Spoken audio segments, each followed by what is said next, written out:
Hi, and welcome to Self-Full Sundays. I hope you enjoyed what for me was an extended weekend. I hope it was for you as well.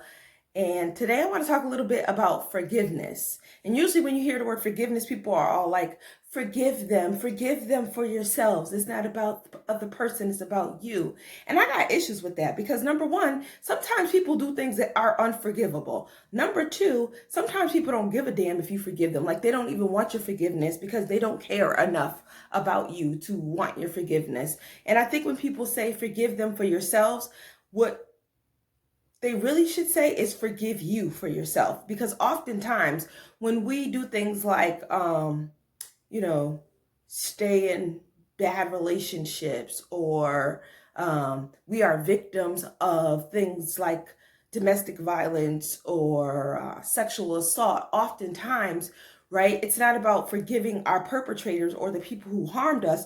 A lot more often it's about forgiving ourselves, because I think for a lot of us, we think we allowed it to happen. Oh, I was a dummy. Why did I let, this person treat me this way? Why did I let them take advantage of me? Why did I, let this person hurt me physically? But I think when we start to kind of put that onus on ourselves when it's really not our fault a lot of times, that creates a very negative situation, because you're always like, I need to, like me, I allowed it. I was a dummy. I was this, right? And so we start to use that negative self-talk, which is a no-no, because there are three things that you need to keep in mind when you are talking about forgiving yourself, and to help you avoid using the terminology that you let something happen or allowed it. The first one is control. How much control did you have over the situation? If I am a child and I have an abusive parent, how much control do I have over being able to leave that situation, right? So you got to look at the power and the control of the situation, because in situations in which you have no power, then you can't be faulted, right? If somebody just runs up on you and starts beating you up, like, you can't blame yourself and say, oh, I should have been more on point or whatever, because that's not going to change the fact that that person attacked you. So you, at some point, you really do have to say, how much power did I have over it? Is this something that I let happen, or is this something that happened to me? Because there's a big difference. The second thing is, when we're thinking about how much control or how much power that we do have over the situation, is even if we do have power or control over it, maybe there are things that we don't know. And sometimes we tend to shame ourselves and feel guilty about things that we didn't know. Like, I never fault myself for the mistakes that I made as a 17 and an 18-year-old. You know why? Because I was 17 or 18 and I was an idiot, and I didn't have the skill set that I have now, where I didn't have the emotional intelligence I had then. I didn't have my connection to spirituality then. I didn't know how to reach out and ask for help. I thought I had to suffer in silence. So I can't be upset with myself over something I didn't know. And you can't blame yourself or others for things that they didn't know. Some people just don't know.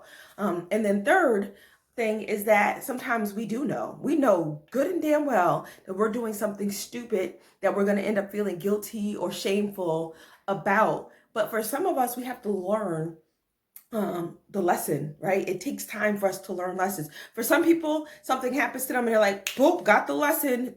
Won't make that mistake again. But then for other people, sometimes they do unfortunately have to make those same mistakes twice, 3, 4 times. Those are those people who have those patterns of things. But you have to look at it. Since it was Thanksgiving, my very first time that I called my aunt and said, yo, show me how to make, Gaga's dressing, because I wanted to know how to make the dressing the same way my grandmother made it, the same way my aunt made it. It took me a couple times to master that recipe, right? Because maybe the first time I didn't cut my, my ingredients well enough. Maybe the second time I didn't have enough moisture, right? But eventually you get the lesson, and then is slamming, right? So when you start to think about forgiveness, I know there are religious texts and there are people who have different understandings of forgiveness.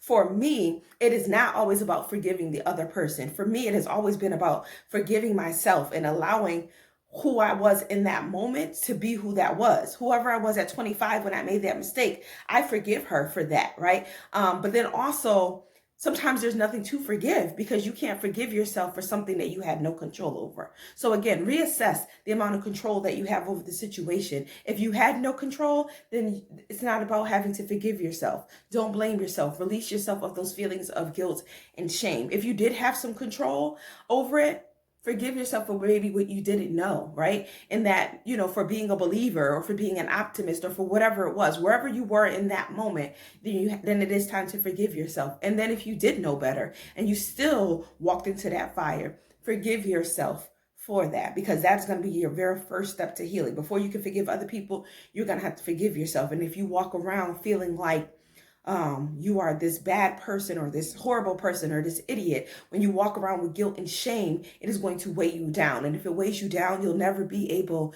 to rise up and shine and be the light that you're supposed to be in this world. All right, that's my advice for this week's Selfful Sundays. As always, if you need further help with unpacking these belief systems, get at your girl. Dr. Boz will be your life coach. www.brendaschild.com/get more. Have a good week.